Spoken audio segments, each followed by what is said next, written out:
I'm delighted to be able to come and speak to you today about some of the work that we've been doing in the engineering faculty at UCL.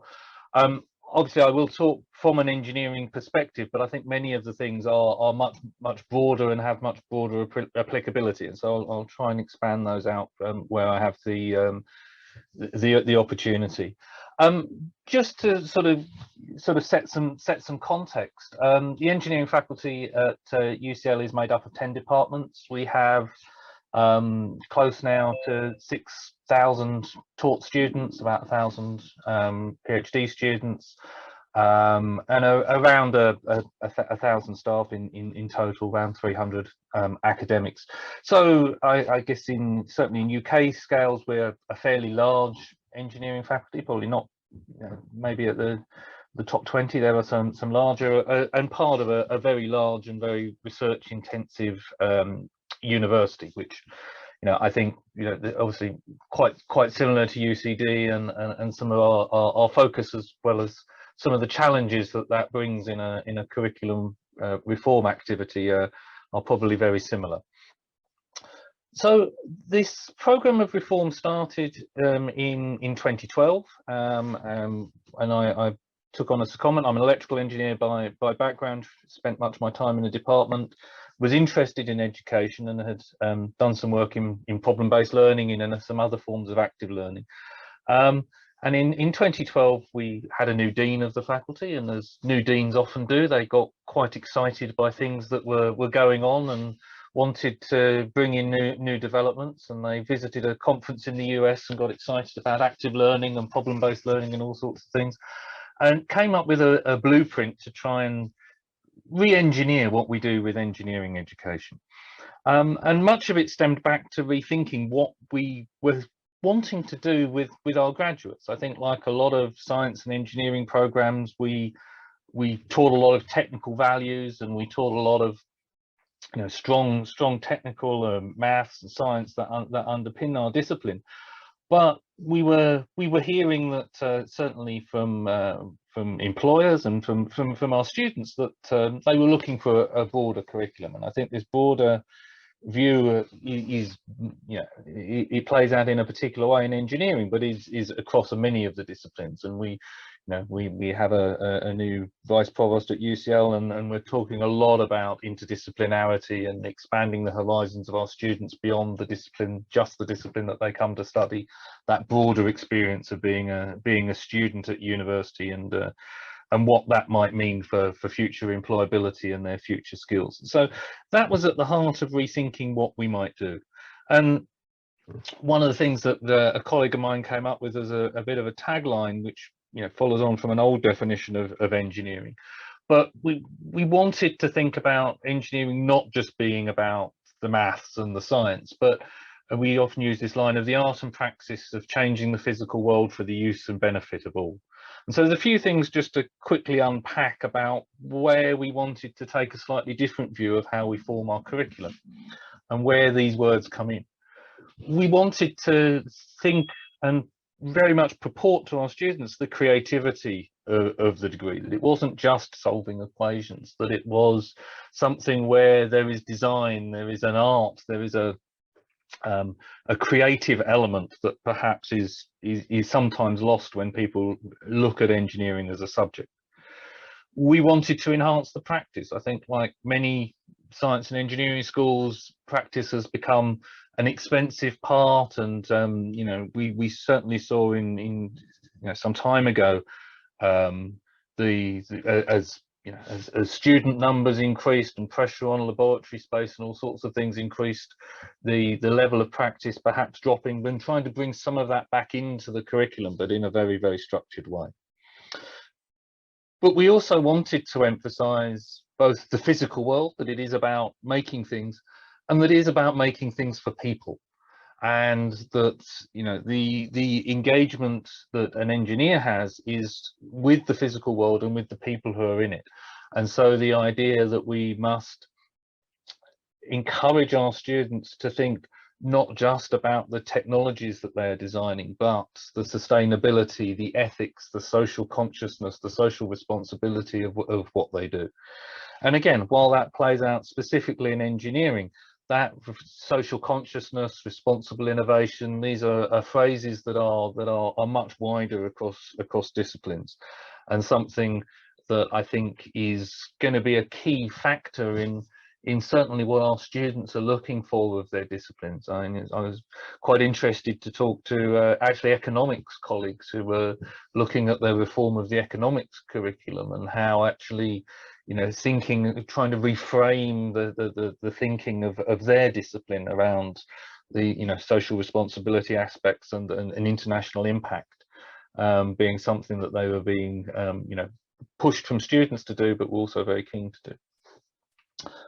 And so this presents some challenges, some drives. One of the drives is to think about how we allow our departments, our disciplines to work together much more freely. And again, this is a real challenge for us, in that, you know, we have a history of having quite siloed disciplines, but actually the interesting problems, and if you're going to start from a point of saying we want our students to understand social responsibility and real world problems, the real world doesn't operate in the way that our university is typically structured and the way our disciplines typically sit. And so that presents quite a challenge of how we think about this interaction if we want to bring these disciplines and professions together. And of course, it's impossible to think about what we might want to do in engineering without acknowledging particularly the gender balance issue that engineering has. And again, I think there are inclusivity and diversity issues. They play out differently in different disciplines. There are different, the demographics are different, and there are different sets of issues. But I think the overarching concern to think about with any curriculum development is how we are changing the curriculum for the benefit of all, and trying to reach a point where we are developing a curriculum where it is not just about, you know, making adjustments for diversity, but actually being inherently inclusive in the curriculum that we design, and so that a much broader range of students coming in feel at home, feel part of the curriculum. Obviously, in engineering, gender is one of the key issues, but actually I think we wanted to take a step back. I think, you know, one of the accusations that is often,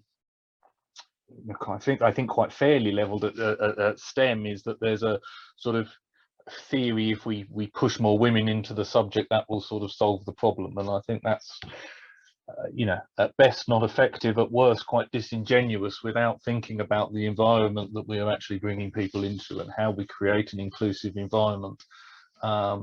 And that means in all sorts of ways. I mean, you know, one of the main pieces of work we did with the IEP was to look very carefully at what our prerequisites were. And so we dropped physics A level from many of our engineering subjects, which at the time was quite unusual, but is now much more common, and thinking about the range of students that we want to bring into the discipline. So this, just again for a bit of context, was from led by a number of demands. We were seeing student demands. We were seeing, you know, I think students much more heightened awareness of global issues and why they were coming to study, what they wanted to do in their career, and being part of a global society. We've lots of feedback that, you know, we had a very theory heavy early curriculum, and that students weren't seeing the connection to practice.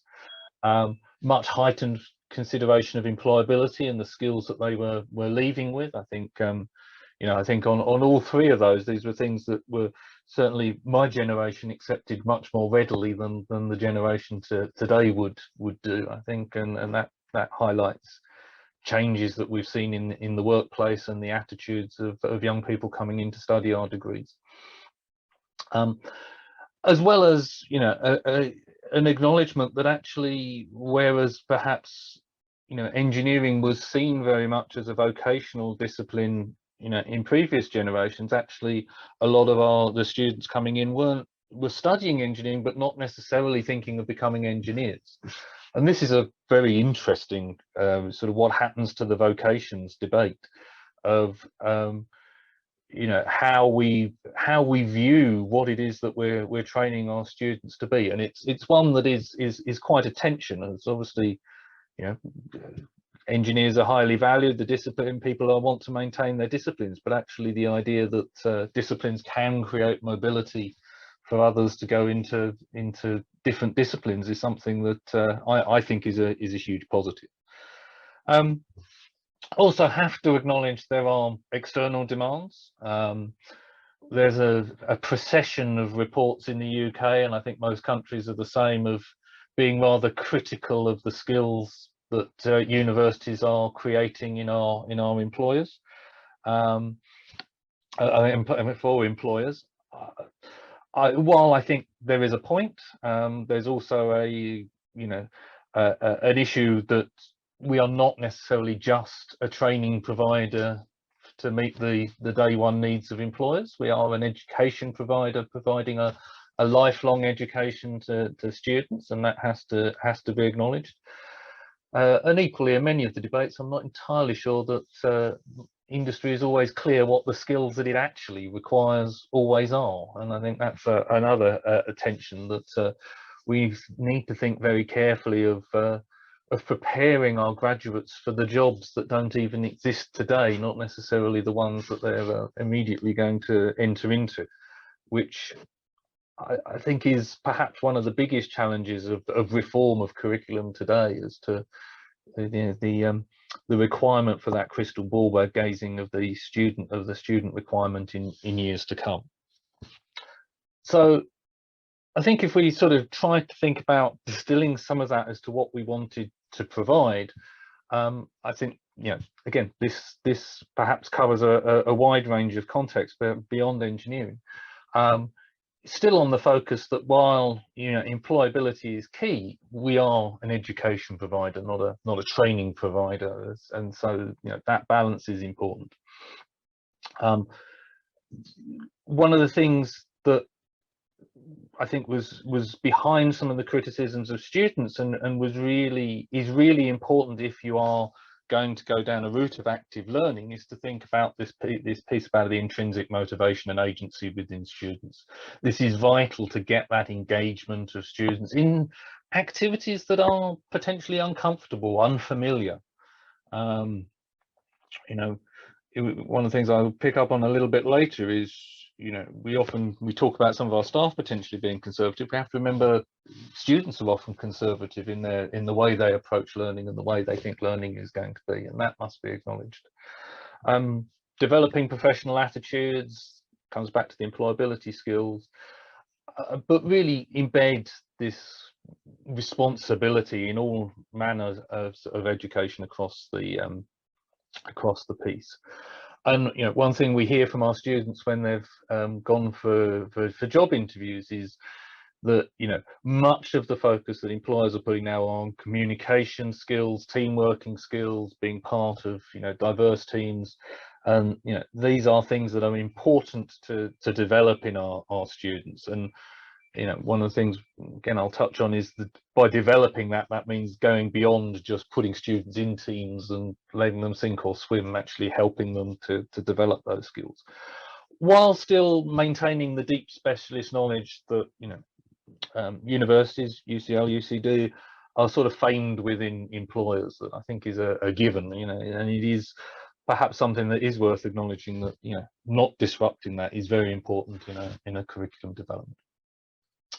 So what did we come up with? What did we want to do? What did we think such a curriculum might look like? Well, we felt it needed to bring in more problem and project-based learning. We're probably heavier influenced by the project-based learning, but in part that's, project is quite a natural environment, a natural vehicle for engineering. And so we've probably graduated towards the project. Other disciplines have, will be more towards the problem. More group learning, group assessment, and learning that is all authentic. So problems that I think we have had projects in the past, but they're often quite toy projects. They're not really things that have that spark of realism about them. And by bringing those in, that gives you an opportunity to bring in ethics, sustainability, other things that perhaps the smaller problems don't necessarily have. We also wanted to integrate these professional skills. Again, they're things that, you know, our accreditation requires and most programs will teach, but there's teaching them and actually embedding them in a curriculum so that students see the value of developing these skills and they are developed in the context of the discipline. I think far too often in certainly some of my programs that when I looked at, you know, we did teach some of these things, but they were sort of the add-ons to the curriculum that were, you know, often put on a Friday afternoon by the member of staff that was last to step back when the line moved as to who was going to teach this particular module. You know, they weren't a popular subject with either staff or students far too often, and that presented its own problem. And to do this, we felt that we needed to engage with the research, engage with industry, particularly engage with alumni and their experience of how our degrees have prepared them for their future careers. And a piece I'll pick up when thinking about the staff development and the teaching spaces that were needed. And if I'm, you know, going to be critical of the program here, I think certainly both of these were ones that we should have done more of, and or would have liked to have done more of, and still present us with a little bit of a challenge. So the upshot of this was a program called the Integrated Engineering Program. Program is perhaps too strong a word. It's a framework, so all the degrees maintained as they were, but we introduced a number of elements that all degrees had with connections between them. So we wanted to demonstrate interdisciplinarity, we wanted connections between the disciplines, we wanted an inclusive curriculum that promoted diversity, and so that's both in the curriculum itself but in the teaching and learning styles. So we've done quite a lot of work with how teams are formed, how teams are encouraged to interact. As I think, you know, group work is particularly an area of concern when you think about the inclusivity of a program. Bring in authentic problems right from the start. So the very first problem our students do, which I'm mentioning later, they start the first afternoon, the first day of the first term, they are introduced with a project, which is a bit of a shock to the system, and has had its critics, but we felt was key to set an expectation with the students right from the very beginning of the process. Perhaps pertinent to engineering more so, but an emphasis on design, but also the stream of professional development that goes alongside, while still maintaining our strengths, an alignment to research that gives a lot of the authenticity to the program.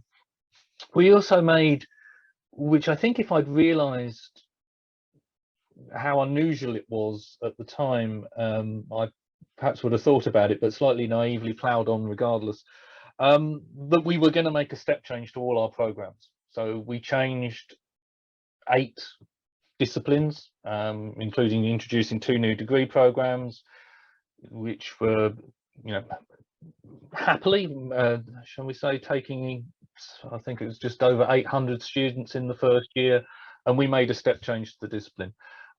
We've certainly, since looking at a number of other discipline sort of curriculum reform, people have often sort of started a new parallel program that has then become the main program. I think that's an easier but much slower way of doing things. And I think we had a sort of ideological position of, if we truly believe this is the way we should be teaching, then we should make this available to everyone. There shouldn't be an opt-in, because I think we saw far too often only those that had a certain, you know, privilege or certain ability to take on some of these to go into this program were signing up for it. So we wanted to make that across the board.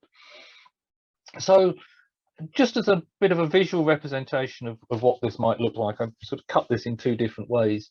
We started with a number of separate departments who very rarely worked a great deal between them. I remember drawing this diagram and thought they sort of very unhelpfully look like silos, but maybe that metaphor carries through. Cylinders of excellence, I once heard them called, which is a nice way of describing them. But our students rarely worked between the disciplines. And what we wanted to do is trying to bring things in that were cross-cutting and enabled our students to work together, develop common languages, or to do the same sorts of things in parallel. So I'll mention some of these. The challenges is a big problem module. The scenarios are week-long design activities, although they're done in each of the different disciplines. We had a common mathematics program.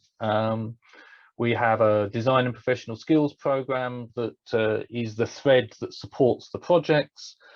We also introduced a minor, and this has been one of the very interesting developments. All our degrees had a certain number of options for students, but we were typically finding that students had a fairly scattergun approach to picking their topics. And this had issues both for the students, but also for our sort of timetabling and management of the process, that it was very hard to map. So the minor introduced a coherent set of options, but it's now a set of options. So you choose a topic and it's 3 modules across the 2nd and 3rd year.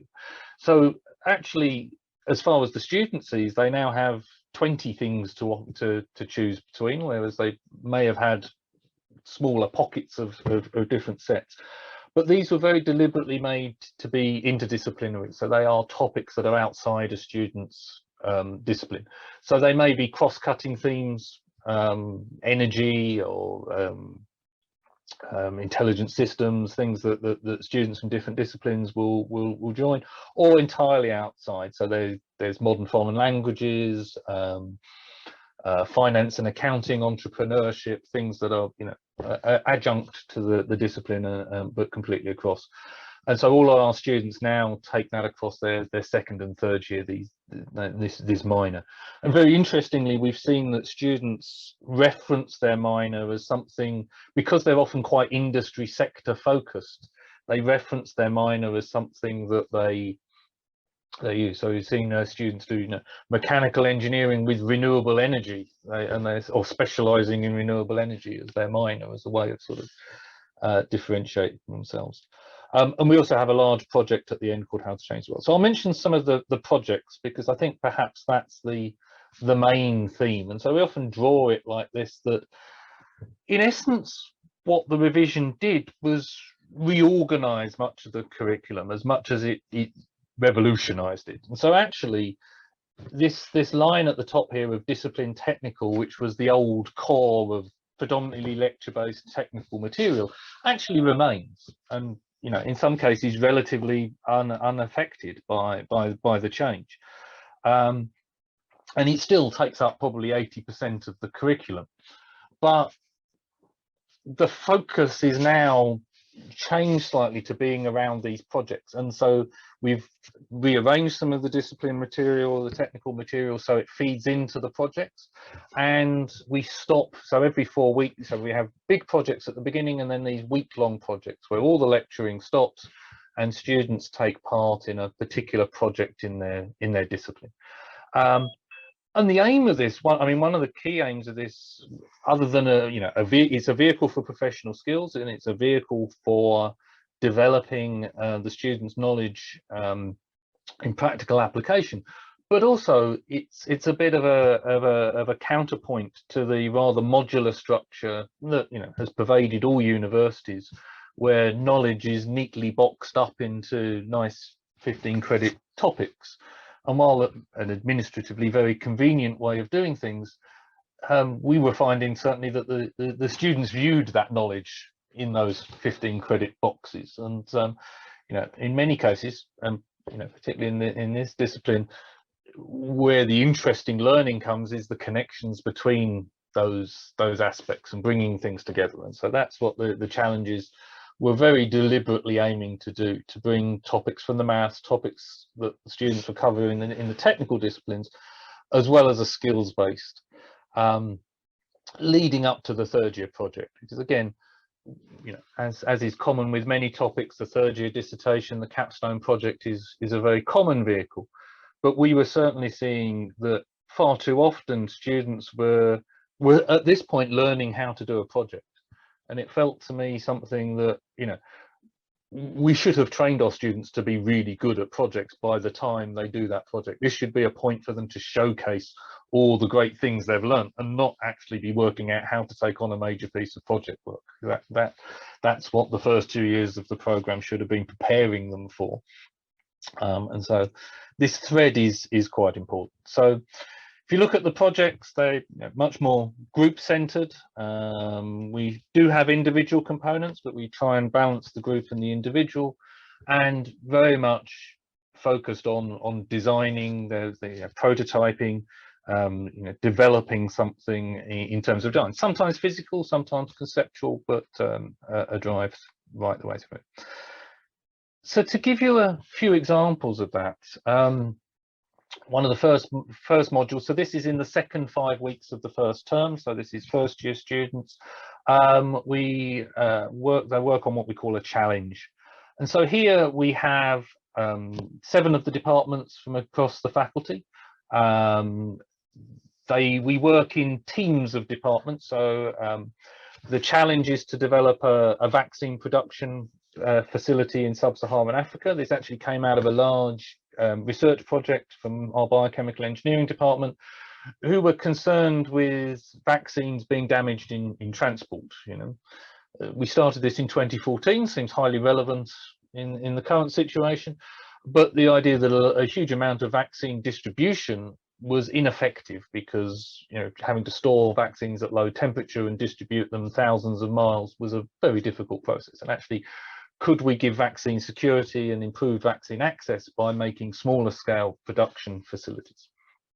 So that was part of a research project, but fed directly into this project where the biochemical engineers, the biomedical engineers, and the chemical engineers were looking at the production side of things, the bioreactor that was going to be used to grow the vaccines.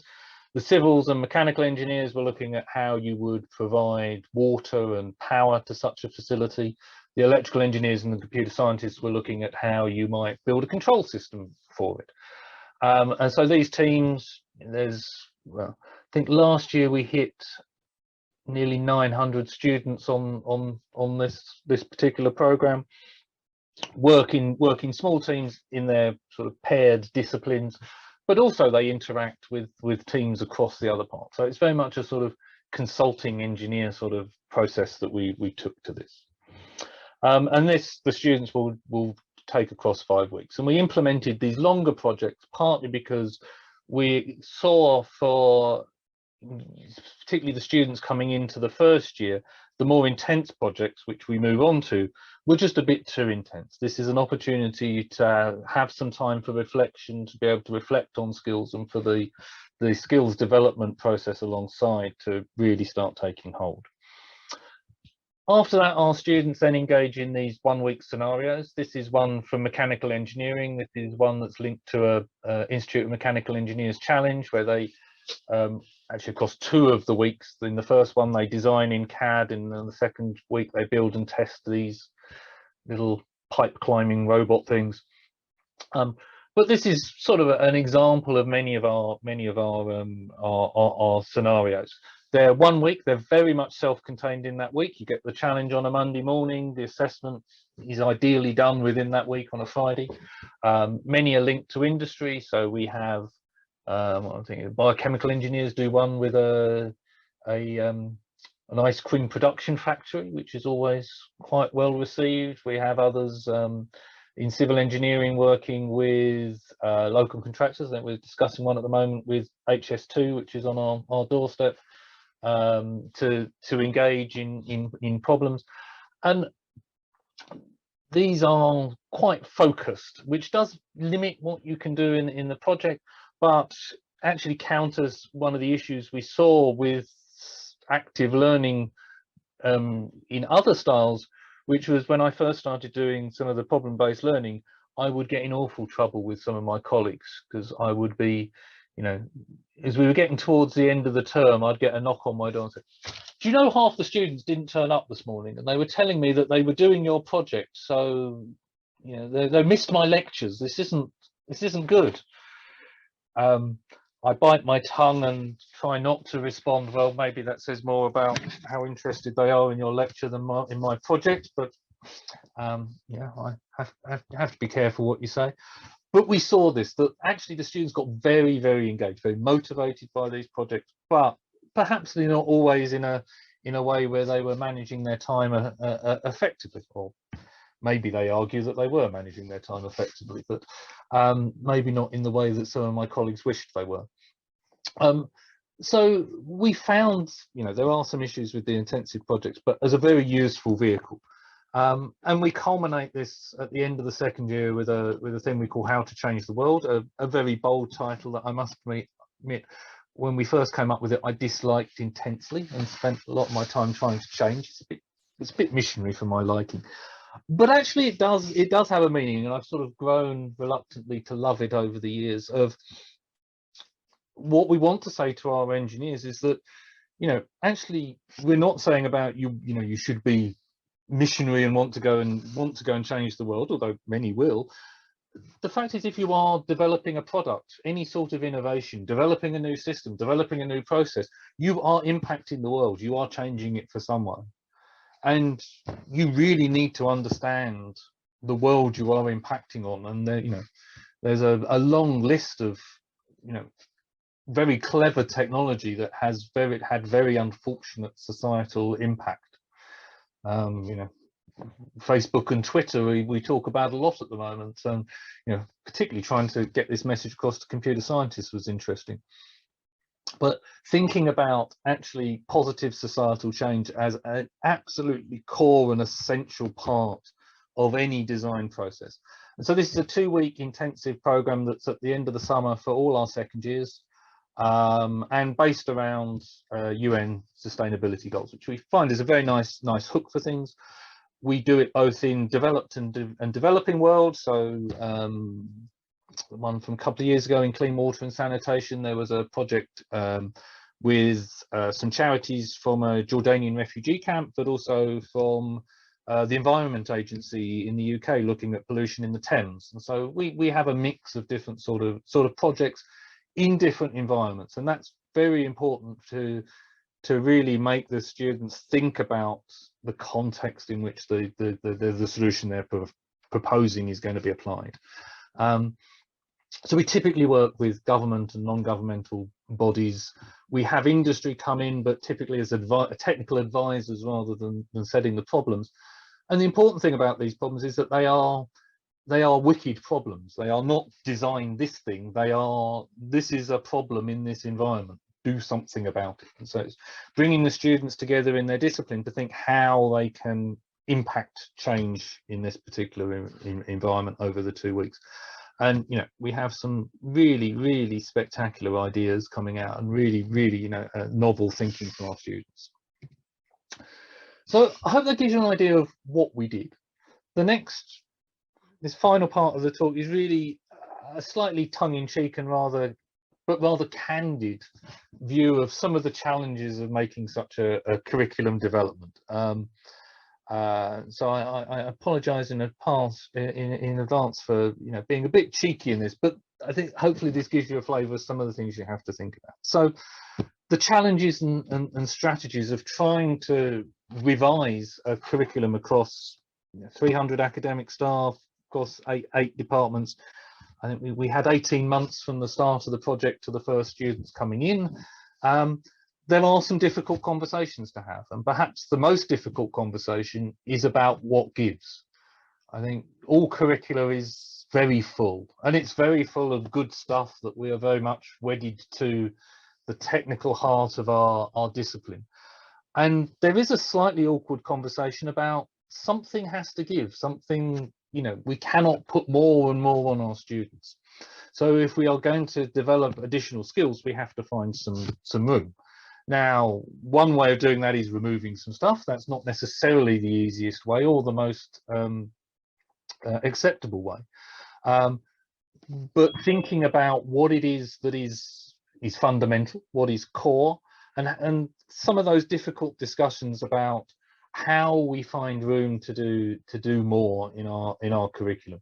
We actually found, when we went through a process of looking at how we build in these skills, how we build in practical skills as well in design and build, through a process of really dissecting the curriculum, we found that there was a surprising amount of overlap and things that we weren't perhaps as efficient. And as well as acknowledging that, I think in the first instance, when people started looking towards some of these active learning techniques, they saw them as an opportunity for students to do something different, but were concerned that, you know, the proper teaching and learning should be stale in the lecture course, and this was for something different. I think as we've evolved, we've seen people much more comfortable with the idea that these projects do teach as well, and you can have solid technical learning outcomes in the projects, and not just, you know, they don't have to be taught. Students can learn things as well, and you know, that is something that you know, has come across very strongly, and people have really engaged with. So I think that's one challenge, that conversation of how we adjust the curriculum to do this.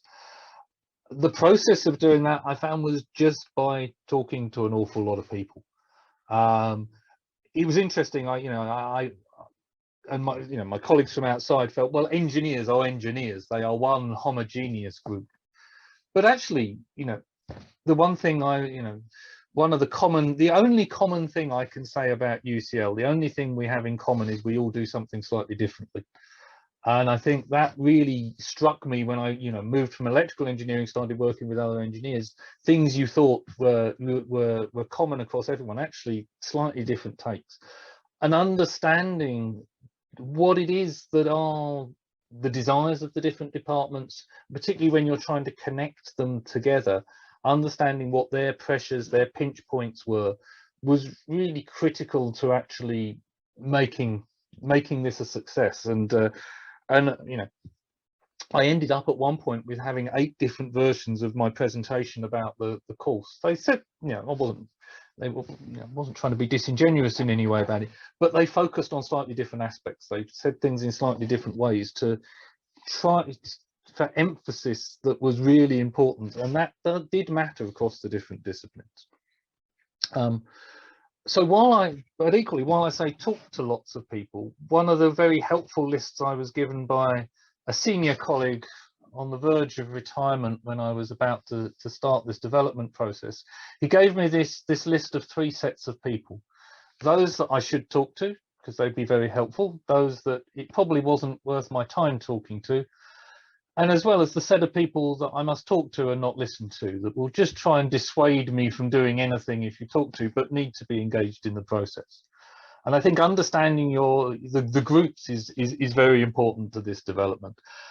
I think one of the things that was really critical to the program was that there was an opportunity for development, and we had a really strong and enthusiastic core of staff who wanted to engage in the change process, and they were able to find their space to do that.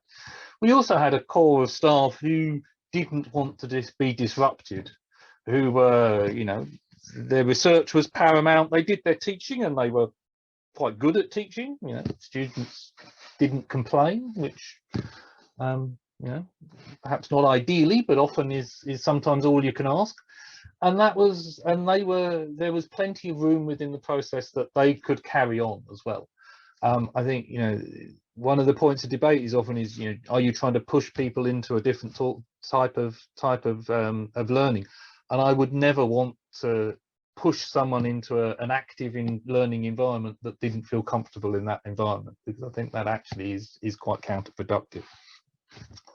But there are lots of challenges that will come up. The no room regulation. You know, we don't have the right sorts of spaces.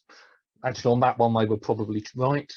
You know, it takes a long time. I think it can. Everything takes as long time. If you are an accredited program, what the accreditors will think. Actually, our accreditors were very, very supportive of it. So I think you know, these challenges were very important, but very important to take head on. So what did I find critical to make some of these things happen? Well, with apologies to Monty Python, fear was one key factor. Not the sort of fear that you know, you'll be in trouble with the dean if you don't do this, but actually a fear that we are not doing right by our students. And there was a real group of committed academics who felt we could do better and that really we should be doing much better. Slightly counter to many change management processes, surprise was actually quite a useful key. I spent a lot of the first 6 months very collaborative and in a very consultative mode. And unfortunately, while that was very useful, there came a point where you're just being pulled in too many directions. And there came a point where a central team needed to go away and come back with a solid proposal that could be torn apart. And, you know, academics, the first thing they see a proposal, like any student thesis, will get their red pen out and absolutely cover it in red pen and give it back to you. But that's actually a natural part of the process. I think one thing that I was surprised with was this balance of being consultative and collaborative against, you know, actually coming back and addressing something with something solid, because there will always be, there will always be debates. So along with those, strong leadership is important. We had a dean who was driving this, but you know, I very much imagine UCD is much the same as UCL. Just because the dean says something is going to happen doesn't mean it will. In fact, on occasions means just the opposite, that there's a good reason to push back against something. But that strong leadership of a dean to say something should happen, I think, coupled with enough consultation that the what actually happens was coming from the ground up, was an important combination. And I think without strong leadership from the dean, I don't think we would have got drive. We had some new heads of department who were brought in with a remit to make change. We had a new provost who was talking a lot about improving our educational offering. So I think that there was an element of the stars aligning, that we had a lot of good managerial support for making change at the time, which was important, as well as things like a financial model that actually meant working across departments, finances followed the student working across departments. So there are some procedural things that are important. And the final one, I usually do this sitting in my office where there's orange and grey branding of the faculty. It chimed with there was a reason for us coming together, and it was part of the engineering becoming a stronger faculty brand. And again, I don't know so much about your internal politics, but we'd moved from a point where we were only sort of 10, 15 years now of having executive deans. So before, the departments were the strong element, and power was moving to the deans. And that meant engineering as an entity was starting to become a more important entity within the university. And this was, again, an interesting added function of being able to do things at a faculty level and connect at a faculty level that I think perhaps would have been more difficult to do previously if we hadn't had those sorts of structures. So a lot of this ties back to discussions I have with colleagues when they people come. We've had many people come and say, oh, can we license your model? Can we do what you did exactly the same in our institution? And my honest response is, oh my God, you wouldn't want to do that. Because for all sorts of reasons, we did it the way we did it because of our internal politics, our internal requirements, good and bad sometimes as to why we did things a certain way. These probably wouldn't play out exactly the same if we did it now from the 8 years ago we did it. So I think it is very important to acknowledge these internal contexts of, particularly on a widespread curriculum development process. And one of the, I think Marie made this comment at the beginning, one of the really interesting lessons we learned was to rely on what you have locally in local precedent, because as much as it's great to look at others and draw inspiration from, we looked at many universities around the world and what they were doing, and there's some great inspiration you can draw from them. Translating that to your own context is difficult, and these arguments about you can't do it here often pervade. But more importantly, actually, the conversations you can have with staff when they can go and see it happening in a context they're familiar with is incredibly important. And you notice, I noticed, very starkly that when discussions with a group of staff about putting it in a form of active learning, when they're not familiar with it, often they can appreciate what you're trying to say and understand what you mean, but often the conversations are quite procedural, quite logistical, and focused on that. As soon as you take a group of staff, put them in a problem-based learning environment, get them to spend an afternoon with a group of students, the conversation changes, and the interactions, seeing the students, what the students are capable of, how they learn, changes it. So strongly encourage, either if you have precedent locally, someone doing things, we were looking, nothing was at the scale we were going to move to, but being able to actually touch and feel it and to be part of it changes the conversation, and I think is worth as much as any training or staff development activity that you could think of. And I think that, again, I would love to have claimed management insight that this was a brilliant strategy of mine. I think it sort of happened a little bit by luck, but actually when we look back, a lot of the key things we did, we had people doing it already that we could leverage that internal experience on. We changed things, we scaled things, but having that we could draw on was very important to the development. So a few final thoughts. One, do think, involve the students, the student voice, and the understanding the student is really critical to it. And particularly, I think one of the things I hadn't quite appreciated quite so much was that how students can be so conservative. We often presentations like this will talk about staff being conservative to new types of teaching and learning, and they're undoubtedly a part of that, particularly beyond that enthusiastic set that were the core. But students come in with an expectation of how they're going to learn, and often some of these techniques are not what they were expecting, and they're not comfortable. They are, by their very nature, designed to push students out of their comfort zone. And we certainly experienced uncomfortable students are incredibly noisy. We made the mistake of putting an open question and answer session with 700 students on it when we first ran the course, and it just exploded about a week into the program, rather uncomfortably, because students didn't feel this was what they came to do. They'd come to do science and hard sums. They hadn't come to do projects and teamwork, and they didn't see the value of it at that time. Certainly a small and quite vocal set, but for many, and for all, and over the time, they learn to appreciate what we do. I think we see the sort of final stages of that often after they've gone out for job interviews at the end of the second year, seeing particularly how. Now, I remember one student catching me in the lift who'd been very vocal about this wasn't the sort of program that engineering should be teaching. Said, I just went for a job interview with Atkins, and they asked me about, they didn't ask me technical questions, which really surprised me. They asked me about, when I'd worked in a team, when I'd had to deal with confrontation, when I'd had to solve difficult problems. I just talked about your module all the time. So, yeah, maybe there is something in it after all. Which I think is, as a win, is probably one of the best ones we will do.